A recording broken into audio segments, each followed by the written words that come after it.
rated a 12A, which means I can't talk about sex or drugs. There's no real life stories. And I can't say fuck or cunt. Repeatedly. Cunt. So, very exciting weekend coming up with the Queen's 90th birthday. I'm going to pop along to the street parties. We thought it'd be quite fun to dress up.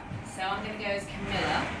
I'm going to wear a pair of court shoes, like a nice two-piece and a horse's head. I'm actually a bit of a fan of the royals, truth be told. And I've got a couple of tattoos done recently of the boys, Harry and Will's. My dad goes ballistic every time I show them to somebody. It's not so much the design he doesn't like, it's more me getting my tits out. My parents are quite conservative. My mother was a head teacher of a very prestigious school and got me in for free, which was great. And I always felt like the odd one out, you know. They all dressed very differently to me. They were much better in sports than I was. And I was never invited to their sleepovers. For years I felt quite a miss within society. But my counsellor assures me it's just because it was an all-boys school. My therapist asked me recently at what I considered to be my biggest flaw. So I went home that night and I took a really good hard look, you know, and yeah, it's the lounge. So I'd fully developed by the age of 11. I was 5'6", I had C-cups and a beard. And I never knew if boys wanted to get off with me, or like for my now prestigious boobs. So I just never really kissed anybody. I charge 50p if you want to touch my tits. So I've recently moved in with my boyfriend, which is fantastic. No, really, it's really good. He does everything. He cooks, he cleans, he does everything except cooks, cleans, and washes up. I believe in the concept of what's mine is yours within a relationship. You know, food, money, love, herpes.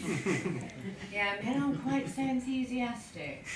There's always that awkward moment the first time I have to broach the subject and suggest sharing a starter. I've actually known couples to break up over food before. One girl I knew, walked in on her boyfriend licking ice cream off her sister. It did not go down well, unlike him. I was single for a long time before I met my boyfriend, and I didn't mind it, you know, it was good. I got to go out when I wanted, I used to get to watch what I wanted, I used to get to spread out in the bed and imagine dying alone. I miss the sex though, you know, having someone to take care of you. I got really good at taking care of myself. So I started to ask guys out. I'd always check if they had a girlfriend, and if they didn't, then I would give them my number. And if they did, then I would slip them my number. Somebody asked me what I thought of monogamy, and I said, no, I like it, but I prefer pine. And I miss the companionship, you know, being taken out for dinner or going to the cinema.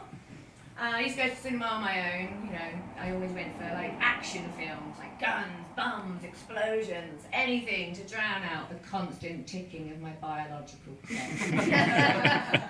It's actually my biggest fear is, getting older and missing the baby train. So my boyfriend's promised me that, you know, if he does ever leave me, he's going to stock the freezer full of ice cream and a turkey baster for the spunk.